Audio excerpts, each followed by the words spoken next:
Hey, Congressman, how you doing? Hey, I'm doing well. How about you? I'm doing pretty good. It's been a long time since we've had you on the show. How's your family doing?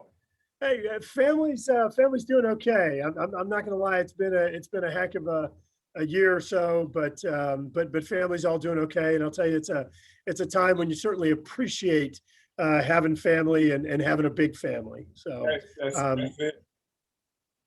how about your family? Y'all doing okay? We doing fine here.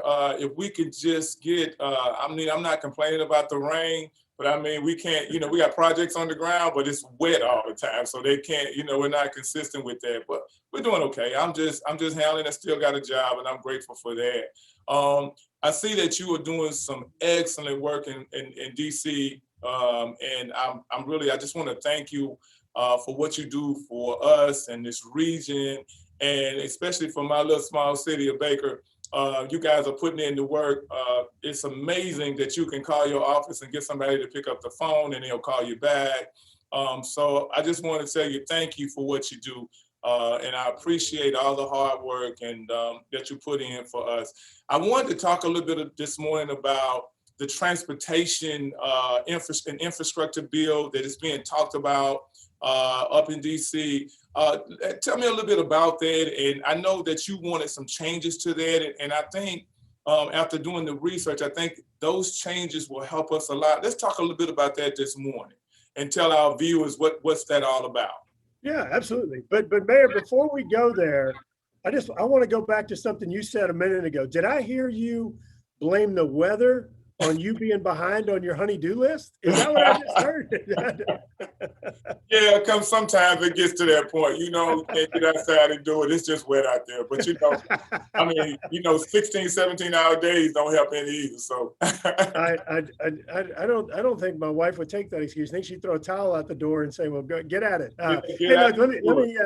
let me answer your question. First of all, I want to say thank you very much for having us on the show. Appreciate just the relationship, really candid relationship that we've had with you and with the city. It's been great. Just picking up the phone and calling, hey, this is what we need, and it's been a fantastic, just really symbiotic relationship. So thank you for your friendship, for your candor over the years.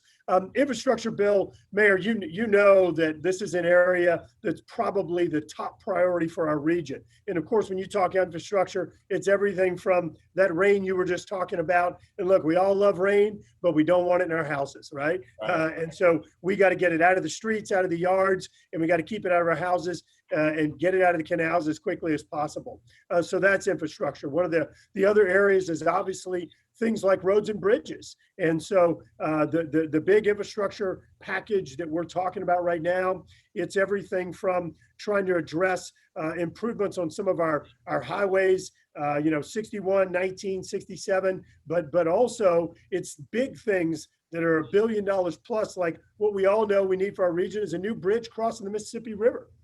So a few weeks ago, President Biden invited me, Vice President Kamala Harris invited me to go to the White House. Our 30-minute meeting turned into 2 hours, and we had a chance to talk about everything from restoring the coast to new bridges to drainage. And, one of the things that's really unique about our area that most people don't appreciate, we have some of the highest rainfall levels in the whole country. I know you remember well the flood from 2016, and in that flood from 2016, in about 36 hours, Yes. we got as much rain as the average American gets in a year. And so, putting that in perspective to people at the White House and others and helping them understand when we're talking drainage, it's a whole new ball game for us compared to what it is for most folks. And so I think this is a huge opportunity for us because, Mayor, as I know you and I have talked about in the past, we can talk about having the best schools in the world. We can talk about all these economic development projects that bring all these great paying jobs. We can talk about having the best roads, but if all that stuff's underwater, doesn't do any good. So we've got to have it dry. And we have to be able to get there and back. Right. We have to reduce that. And so what you guys are doing is the projects that you talked about. A lot of people, we had DMARC on here a couple of weeks ago, and we talked about the co-mid diversion, and he got deep into that. But before he said anything, he talked about how you work to get that project underway. And we talked about, Congressman, how that is going to take 4 to 5 feet of water from coming into Baker. And that's huge for some people. And people might say, well, that's not a lot of water. But if you talking about the local rain amounts and the water that continues to flow, just like you were talking about here, that is huge. Now, let me tell you why it's huge, because the developers, they start to come back. The people that invest money for business, they start to come back. So we're reducing that water. Now you're building, we can build again. We can put houses in places that we couldn't put houses in. We could build baseball fields where we couldn't put baseball fields in because of that work that you talk about with that infrastructure. So keep talking to them about that, because sometimes they don't understand how we play and live in Louisiana. And then that's going to be a huge deal with that COVID diversion, and that's working because of your efforts. Real quick, let's talk about the flood relief funds, and then we'll come back. We got about a minute or so. Tell us how that is going right now. Sure. Well, so Mayor, I want to thank you for helping work with us on the Co-Meet project. It is critically important. I think it's important for us to do a quick end zone dance on that one. That project's been stuck since the early 1980s, fully funded, moving forward, and it's going to help bring down flood insurance rates. On the flood recovery funds, as you know, as a result of some of your efforts in Washington working with us, we were able to secure $1.7 billion in relief for homeowners and renters and businesses and others that were affected. Another $1.2 billion in proactive flood relief. And so we've been able to get a good chunk of that money out the door into the flood victims' hands, but we still got some problems where a small percentage of flood victims are still without the full assistance they need. So we're continuing to work with the state and the federal government to try and resolve these final issues for folks, but record dollars available right now. So making a lot of progress on recovery and making us stronger than we've ever been before. Yes, we are. And so when we come back, I want to tell you a little bit about how that is working for Baker, the homeowners here. And we'll be right back. You guys, y'all stay tuned. Don't go anywhere. We got Congressman Graves here, and he's doing his thing. So let me go pay a few bills. I'll be right back.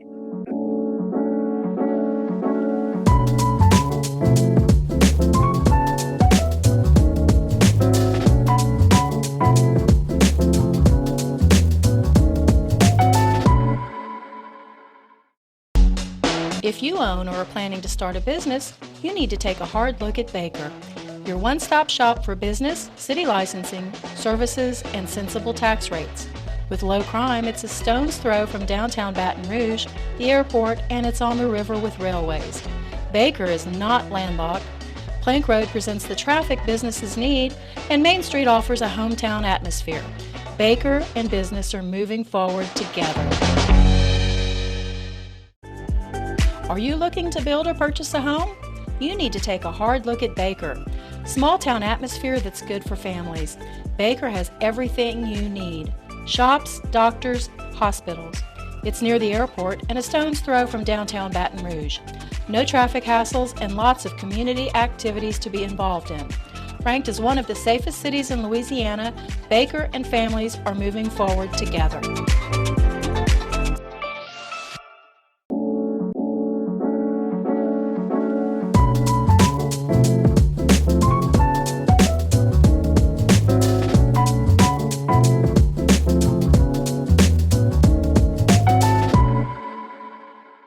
Welcome back, Baker.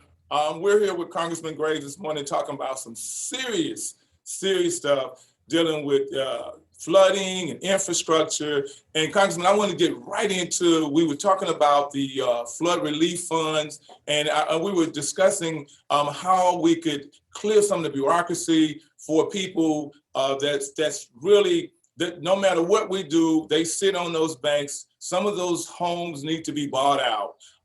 Is there any way that you could talk to FEMA and those people who are involved with that, that's cutting out a little of the bureaucracy to help these people be whole?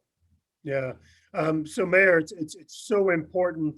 You've got properties that have repetitively flooded, and it's not fair to the people that live in those homes, because just over and over again, getting all your stuff washed out, such a trauma to the families, to the individuals. So number one, We have been able to come in some areas and provide the funding for buyouts. In other areas, it is taking FEMA a really long time. We're working right now on trying to change the entire flood reform process, trying to change the entire flood insurance process to where you can be more proactive. Look, if somebody's flooding over and over again, a buyout, giving them an option to live in a drier place, or elevating their homes, providing the assistance to elevate homes to where they're going to be more flood proof is absolutely common sense. And a lot of times, as you and I both know, the federal government lacks that. So we've been working about 3 or 4 different angles, bringing in funds from different agencies to acquire homes so people can buy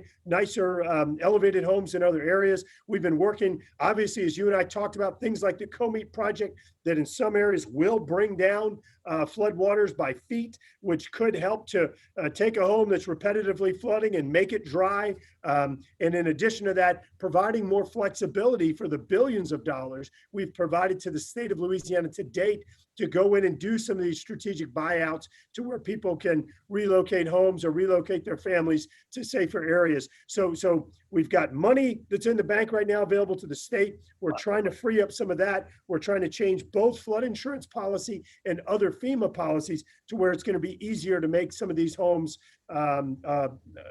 eligible for buyouts or eligible for elevation to where they're much safer. Yeah, I like that. That's a good process. What it shows me that your leadership, that you guys are not just looking at today, you're looking at tomorrow.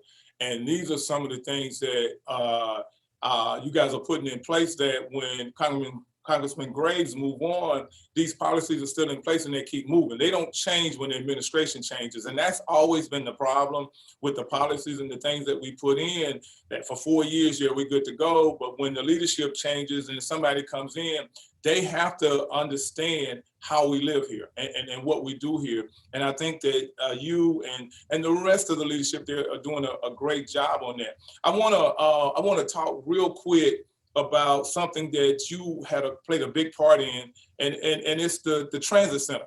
And I didn't get a chance to talk to you about it, so you'll know where we are with that transit center. But what I want to ask you, when you're in DC, do you use mass transit? Do you use mass transit a lot in DC? I do. The metro, the subway system there, traffic is a mess. And so it is one of the fastest ways to get different places. And they have subway stations right near the Capitol. So it is convenient. Yeah, absolutely.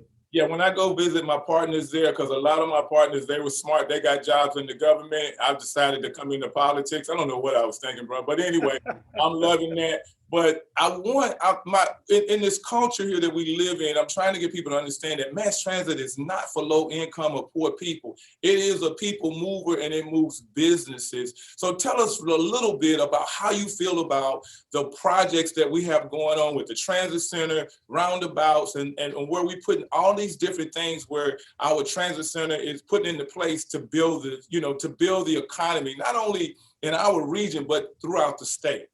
Yeah, Mayor, you're exactly right, and it's such an important component of our overall infrastructure or transportation system, the role that transit plays. Look, you have areas where you have a lot of people are trying to get from this area to this area, and having a good transit system that efficiently gets you from A to B, it's a lifesaver. It takes more cars off the road. It's much faster because you don't have to deal with parking and all those sorts of things. But Mayor, as you know, in regard to your transit center, it's all about the convenience of it. You can have this beautiful transit center, but if it's out in the middle of nowhere where people aren't trying to get to, it doesn't, or if it's not near your home, it doesn't do you any good. So we've been working on making sure that the funds are directed to where people are trying to get to, where they're starting from, and vice versa, and making sure that this is as convenient as possible. And I'll tell you something that we've been working on as well is, you may have a transit center that's a mile away. How do we address that last mile or that last half mile? And even looking at things like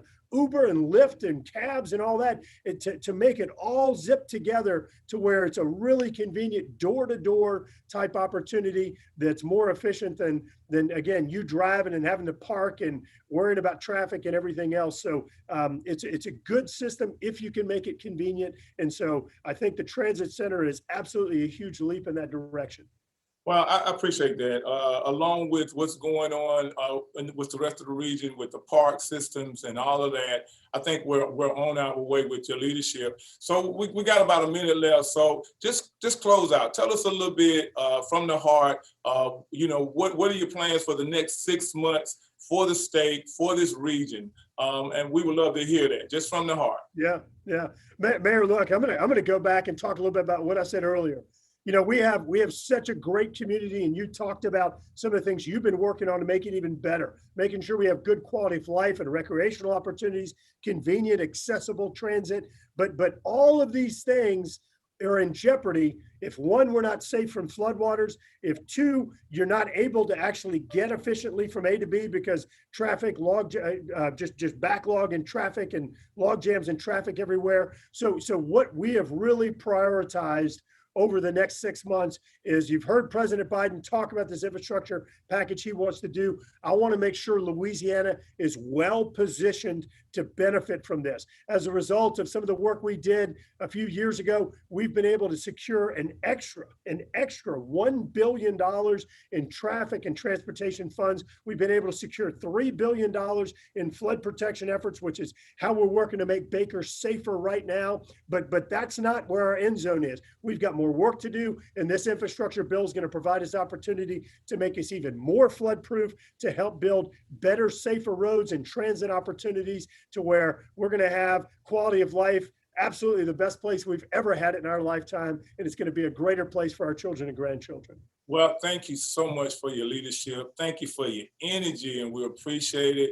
Keep doing your thing in Washington, D.C., and don't forget where you came from. This is home, and we're always strong when we're together. Tell your family, say hello. I love you. You have a good rest of the week. And you guys stay tuned. We'll be right back. Take care, Congressman. Thanks, Mayor. You too.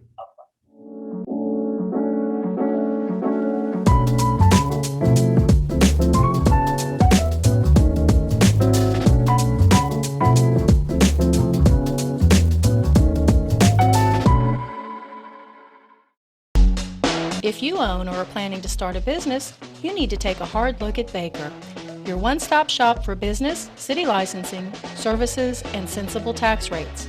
With low crime, it's a stone's throw from downtown Baton Rouge, the airport, and it's on the river with railways.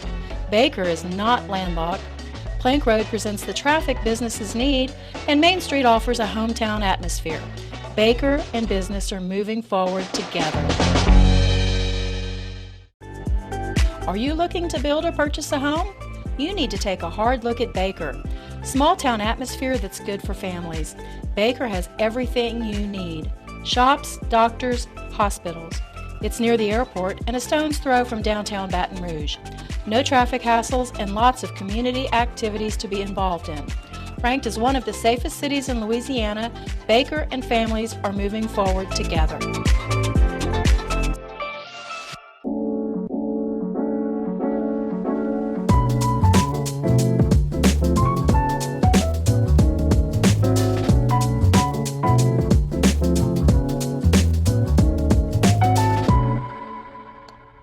Welcome back, Baker. It's your mayor. Hope you enjoyed that last segment with Congressman Graves. We talked about a lot of things that were going on, and the whole purpose of us having those discussions is to show you that the work that's being done by our leadership in DC is coming back to help us at local government.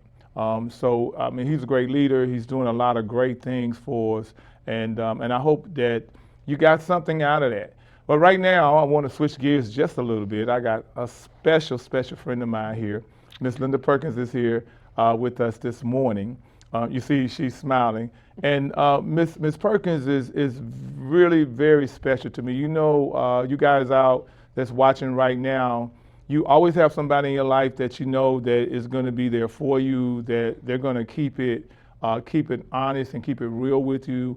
And Ms. Perkins is that person. For those of you who do not know that Ms. Perkins has always supported us. But when I get a little bit out of hand, this is the person that everybody call to get me in check. Good morning. How are you? Good morning. How are you doing, Mayor I'm Waits? doing pretty good. I'm glad that you're here this morning. And today, you guys, we're here to talk about lupus, the Lupus Foundation. Ms. Linda has been running a the Louisiana Lupus Foundation for how many years now?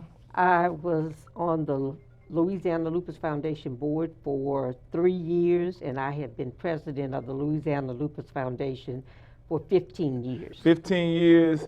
And you guys, May is Lupus Awareness Month, and I know you are really, really excited about that. Yes, I am very excited because we are doing, the theme this year is lupus, make lupus visible. Make it visible. And we want to branch out to the entire state because we're over the state of Louisiana.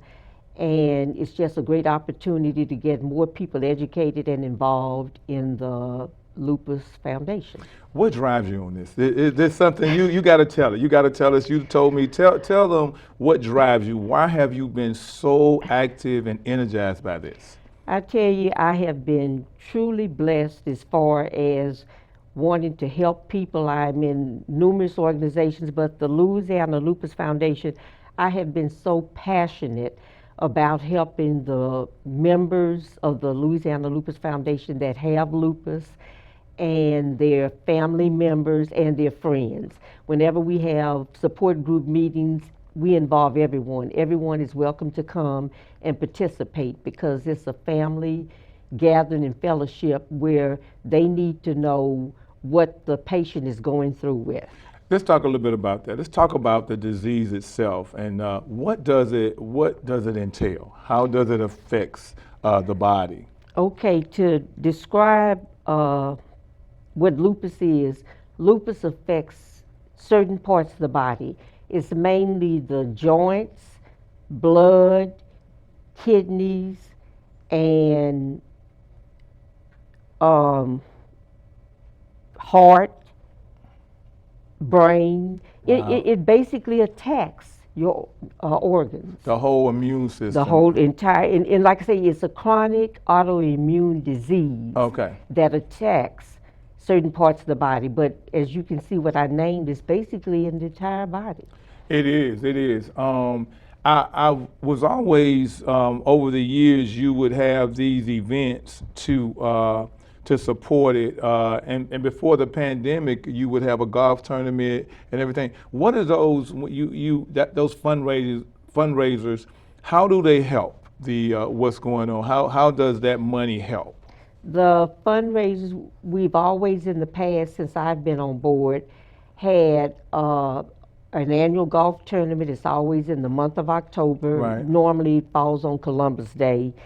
And we use those funds to help and assist with our monthly support group meetings. We do seminars and health fairs, and we do fun activities for the lupus patients. We Right. normally have a bus trip that goes to Biloxi where we have the Awesome. lupus patients Right. and the family members all can participate and come.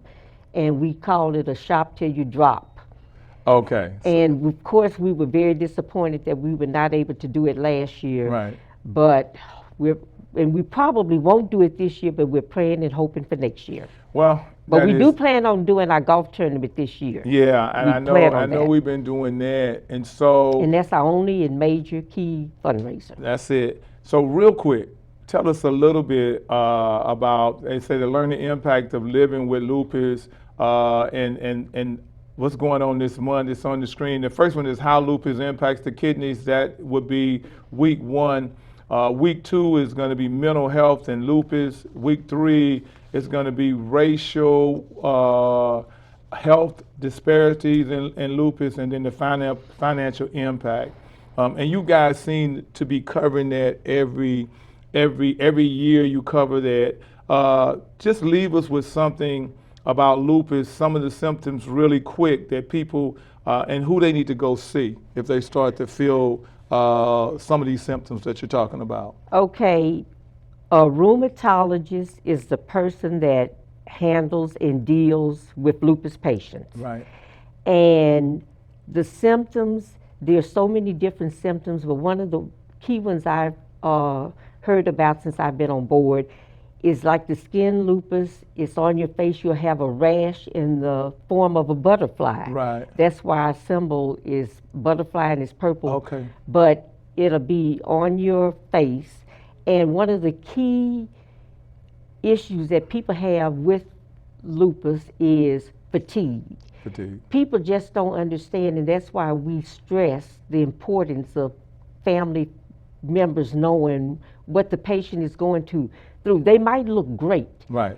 but they're exhausted, they're tired, they just can't do anything. Right. They want to lay around all day, but that's just part of having lupus. And we just want to be able, like Lupus Awareness Month, is to educate the public on the symptoms, what it attacks, the parts of the body it attacks, Right. and what you can do to, alleviate and make it better for you as a patient and your family members. So you guys are doing a great job with that. I appreciate you. I appreciate you for being on here and just talking about this. I know you've done a lot of work. So you guys listen. You can go to the website and get more information if you need to from this. I want to thank Ms. Perkins for being here today to talk about this. And I think that we as a city, we need to get more involved with Lupus Month, the month of May, and the colors and everything. And you guys, I just want to thank you all for supporting the show and for always being responsive. We see you out in public and you guys talk about how you like the show. But remember, the show is for you. And remember this, that we're always stronger when we're together. So until next time, you guys take care. Love you. Have a good evening.